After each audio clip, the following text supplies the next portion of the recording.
राधे राधे दोस्तों, श्री राधे कृपा ज्योतिष में आपका स्वागत है दोस्तों। मैं हूं आपका एस्ट्रो मित्र पंडित ललित शर्मा। आशा करता हूं आप सब लोग एकदम अच्छे, एकदम स्वस्थ होंगे। काफ़ी लंबे समय के उपरांत हम ये वीडियो बना रहे हैं दोस्तों। थोड़ी व्यस्तता के चलते अपनी एक रिसर्च चल रही थी, उसमें हम लोग थोड़ा सा बिजी हो गए थे, तो वीडियो अपलोड नहीं हो पा रहा था। आज मैंने ये जो एपिसोड बनाया है, मेरे पास काफ़ी डिमांड आ रही थी, काफ़ी क्वेश्चंस आ रहे थे कि पंडित जी राहु केतु पे कुछ बताइए, कुछ समझाइए, ये कैसे कार्य करते हैं, इनके फल देने की क्षमता को बताइए, महादशा में अंतरदशा में ये कैसे फल देते हैं।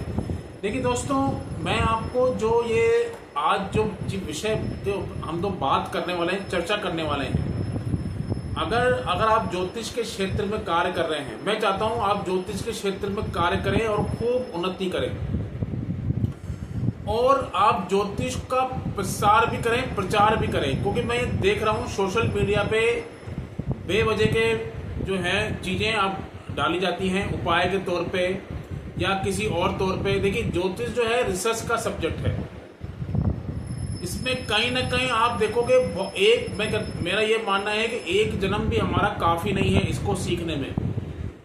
तो कैसे ये लोग कह देते हैं कि 4 दिन में सीख लो, हफ्ते भर में सीख लो, 2 दिन में सीख लो। कोई भी ज्योतिष, चाहे वो पराशरी ज्योतिष हो, जैमिनी ज्योतिष हो, चाहे केपी एस्ट्रोलॉजी हो, इतने कम समय में कोई नहीं सीख सकता। न जाने कितने वर्षों की ये तपस्या है। तो जिस विषय पे हम लोग चर्चा करने वाले हैं दोस्तों, राहु और केतु के विषय पे हम लोग चर्चा करने वाले हैं।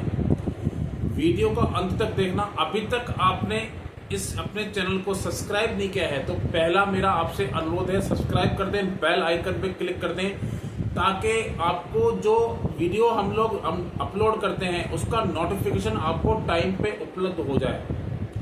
इंस्टाग्राम पे इसी नाम से है, श्री राधे कृपा एस्ट्रोलॉजी के नाम से, वहां भी जाके आप फॉलो करें। ठीक है दोस्तों, तो अब मैं बताऊंगा। देखिए, जन्म कुंडली में, लगन कुंडली में जब किसी व्यक्ति की राहु की दशा या केतु की दशा एक्टिवेट होने वाली होती है, तो ये सबसे पहले उसके मन में एक ही सवाल उठता है, ये मेरी राहु की दशा आने वाली है, अब मेरे साथ क्या होगा। मेरी केतु की दशा आने वाली है, अब मेरे साथ क्या होगा। बिना कुछ जाने, बिना कुछ समझे, बिना कुछ देखे, उसके मन में एक अजीब सा डर का वातावरण फैल जाता है। तो उसी डर को हम लोगों को दूर करना है। मैं आपको ये गारंटी देता हूं, अगर आपने इस वीडियो को अंत तक देखा तो निश्चित मानना आपके मन से हर प्रकार के डर निकल जाएंगे। आज देखिए दोस्तों, राहु को केतु को पहले समझते हैं, इनके कार्य करने की प्रणाली को समझते हैं। क्योंकि आप देखोगे कि राहु की जब दशा 18 वर्ष की जब आती है, तो ये जो राहु कार्य करता है, ये अकेला कार्य नहीं करता। एक तो ये छाया ग्रह है, इसकी स्वयं की कोई राशि नहीं है। मेरा जो अनुभव है वो मैं आपको बता रहा हूं। केंद्र में और त्रिकोण में ये काफी अच्छा कार्य करता है। अगर ये केंद्र में बैठेगा और त्रिकोण से संबंध करेगा तो शुभ परिणाम देगा। फिर से बता रहा हूं, केंद्र में अगर ये बैठा हुआ है राहु केतु अगर केंद्र में बैठे हुए हैं और त्रिकोण से संबंध कर रहे हैं तो शुभ परिणाम देंगे।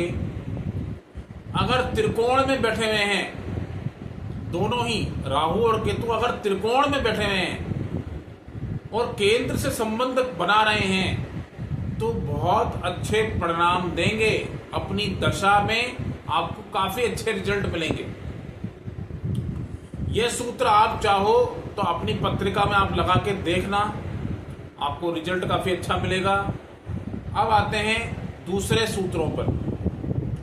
देखिए दोस्तों, पहले तो आप ये देखिए, ये देखना कि जिस भी ग्रह आपका ग्रह का लगन है,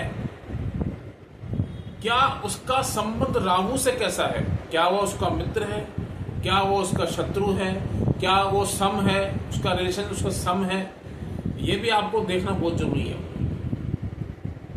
उसके बाद आपको क्या देखना है, उसके बाद देखना है राहु और केतु किस राशि में बैठे हुए हैं, किस राशि से संबंध ये इनका बन रहा है। क्या वो राशि है वायु तत्व राशि है, अग्नि तत्व है, जल तत्व है या पृथ्वी तत्व है, वो आपको देखना है। उसके बाद ये जिस राशि में बैठे हुए हैं, ध्यान से सुनना, जिस भी राशि में बैठे हुए हैं उस राशि के अधिपति की उस पत्रिका में कैसा उसका, क्या वो योग कारक है, क्या वो मारक है, उसके अनुसार ही राहु केतु आपको परिणाम देंगे।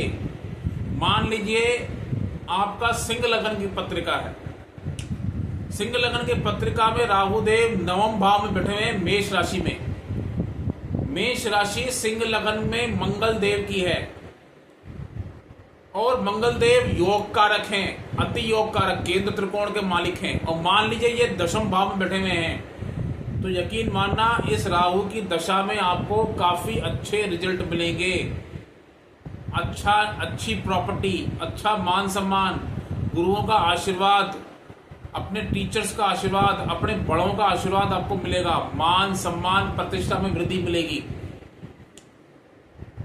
ठीक है, ऐसे ही आपको देखना है। ये जिस आप अपनी कुंडली खोलिए, ये जिस राशि में है उसका डिस्पोजिटर की पोजीशन क्या है, और डिस्पोजिटर पीड़ित भी नहीं होना चाहिए, उसका राशि का अधिपति पीड़ित नहीं होना चाहिए, 6, 8, 12 में नहीं होना चाहिए, शनि से मंगल से पीड़ित नहीं होना चाहिए।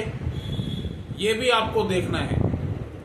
और एक सूत्र मैं आपको बता देता हूं, बहुत ही अद्भुत सूत्र है। अगर इसकी राशि का अधिपति उच्च का हो जाए, अगर इसकी राशि का अधिपति उच्च का हो जाए, यही मंगल सिंह लगन में जो मेष राशि में बैठा हुआ राहु, मंगल अगर मकर राशि में चला जाए, डिस्पोजिटर अगर उसका उच्च का हो जाए, तो आपको कहने ही क्या। मान लीजिए आप ये यकीन मानना, राहु आपको बहुत अच्छे रिजल्ट देने वाला है अपनी दशा में।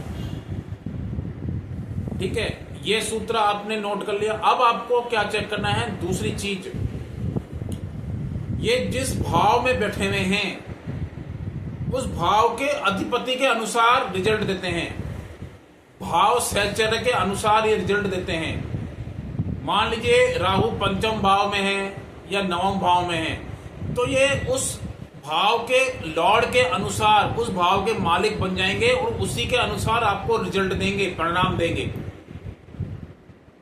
दोनों ही, चाहे राहु हो चाहे केतु हो, दोनों ही उसके रिजल्ट के अनुसार, आप उसके भाव के मालिक के अनुसार वो उस भाव के ऑनर बन जाएंगे, उसी के अनुसार आपको रिजल्ट देंगे अपनी दशाओं में।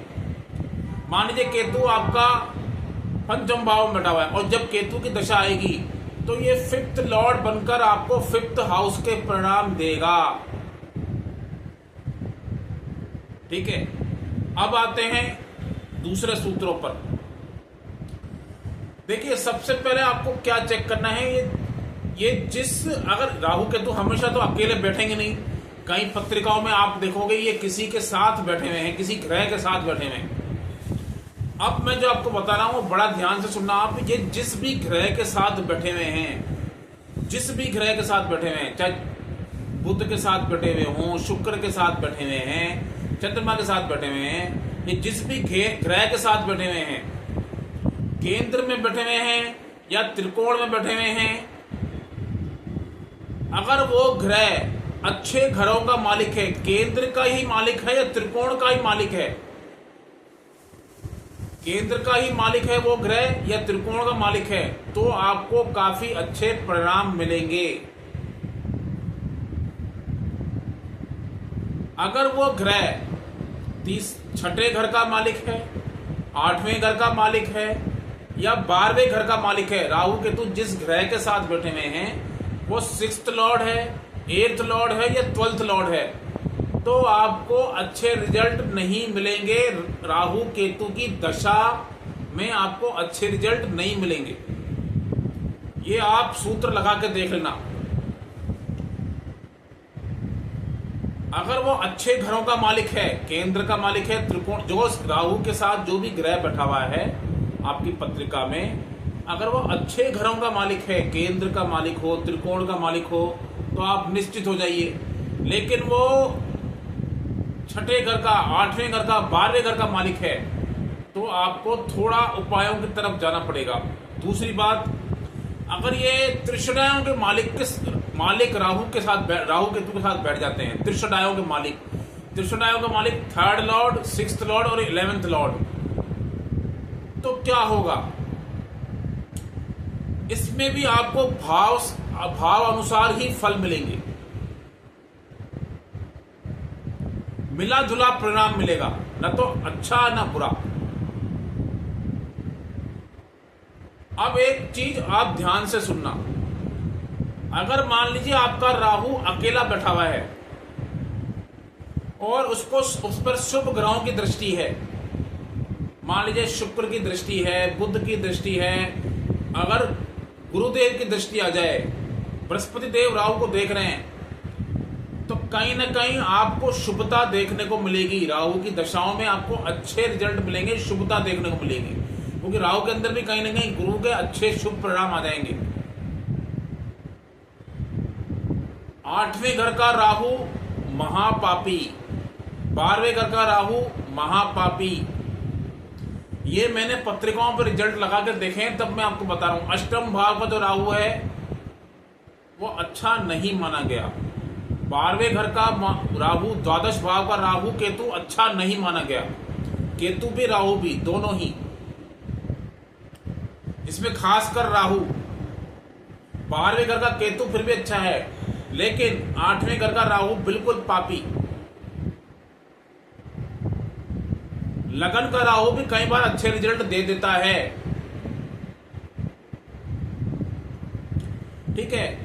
अब ये दोनों ही ग्रह अगर आपका उपचय भाव में हो, उपचय भाव 3रे घर में, 6ठे घर में, 10वें घर में और 11वें घर में आपका राहु पड़ा हुआ है, केतु पड़ा हुआ है, 3rd house, 6th house, 10th house और 11th हाउस में अगर आपके राहु केतु विराजमान हैं और उसकी कमिंग, उसकी दशाएं आने वाली है, तो आपको किसी तरह के डरने की जरूरत नहीं है, अच्छे रिजल्ट मिलेंगे।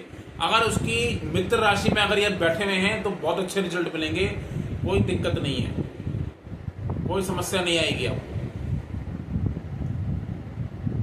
तो राहु और केतु की दशाओं को लेकर आपको डरने की आवश्यकता नहीं है। सारे सूत्र मैंने आपको बता दिए, आपको सब चीजें चेक करनी है, ऐसे नहीं निष्कर्ष निकालना। और एक चीज मैं आपको बता दूं, ये तो हो गई लगन कुंडली, नवांश कुंडली में भी आपको अच्छे से चेक करना है राहु केतु की पोजीशन। राहु केतु कौन सी राशि में बैठा और कौन से भाव में बैठा, ये नवांश में भी आप जरूर चेक करना, नवांश में भी चेक करना बहुत जरूरी है।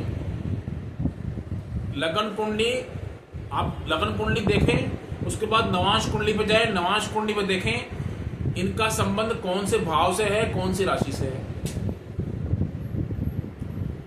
ठीक है ना। डिस्पोजिटर चेक करना बहुत जरूरी है। लगन कुंडली में ये जिस राशि में बैठा उस राशि अधिपति की क्या पोजीशन है, अगर वो स्ट्रांग है तो मान लीजिए आप बहुत अच्छे रिजल्ट आपको मिलने वाले हैं, दोनों में ही, राहु और केतु दोनों में ही, ठीक है ना। तो इस तरह से आप ये सूत्र लगाइए। अगर आपका कोई क्वेश्चन है, अगर आपका कोई प्रश्न है तो आप मुझसे पूछिए कमेंट्स बॉक्स पे, मैं आपको उसका उत्तर अवश्य दूंगा। कंसल्टेशन अगर आप किसी को लेनी है तो डिस्क्रिप्शन में मेरा नंबर है, वहां पे आप जाके संपर्क कर सकते हैं, ठीक है ना।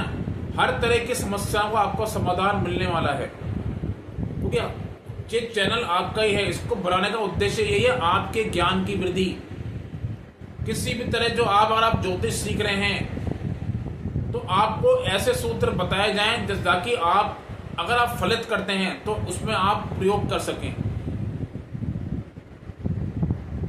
तो दोस्तों आज के लिए इतना ही। अन्य दूसरे वीडियो में फिर हम मुलाकात करते हैं किसी और उस पे टॉपिक पे।